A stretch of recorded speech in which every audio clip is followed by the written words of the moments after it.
Okay, so this week in public law, week 9, we have to find a rule, a federal agency rule that we don't agree with, and explain why and how we would change it.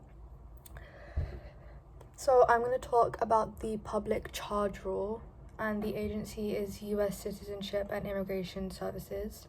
Basically, this rule determines whether immigrants can be denied green cards if they rely on public benefits. So, for example, if an immigrant relies too much on public services, like, for example, healthcare, US Citizenship and Immigration Services are allowed to deny their green card. So, public charge refers to an individual who is likely to become dependent on the government for support. So there are some categories of immigrants that are exempt from this public charge. They include refugees and asylees, Violence Against Women Act self-petitioners, Special Immigrant Juvenile Status, SIJS,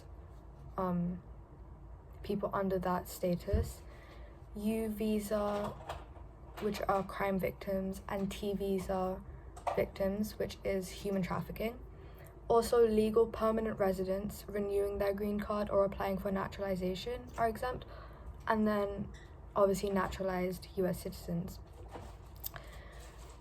I completely disagree with this rule. I don't think it's fair at all, because it discourages immigrants from seeking benefits regarding healthcare, food, aid, and even education. This creates a lot of fear, especially times like now, for low-income immigrant families who rely a lot on the government for these benefits, in order to have the same support and resources as citizens would. This rule makes it really hard for them to access these resources, so I don't think it's fair at all. A local news site in California even said that families from California are actually avoiding childcare and early education programs because of this public charge rule, even if their child qualifies. So really, it's not fair at all, and it's stopping children from getting opportunities. The rule can be slightly changed so it can be more fair.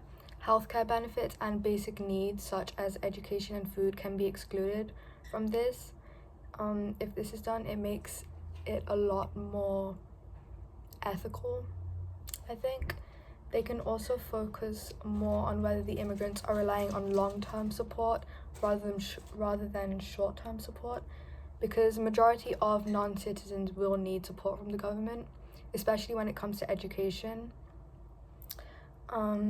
So this is done, I think the rule will become a lot more fair and ethical in the long run. I think focusing on if the immigrants are relying on long-term support rather than short-term support is a much better way to decide on approving them. This rule doesn't only affect immigrants, it even affects society as a whole. When immigrants avoid healthcare costs, illnesses can worsen, and this obviously increases the long-term healthcare costs. Lack of access to food programs, again, especially in children, can lead to an increase in healthcare costs due to malnutrition and illnesses caused because of that. Also, reduced participation in education programs, like I mentioned like it says in the news article from California, can harm the workforce development, which again, this all affects society as a whole. So it doesn't only affect the immigrant community, it can also affect others as well as citizens.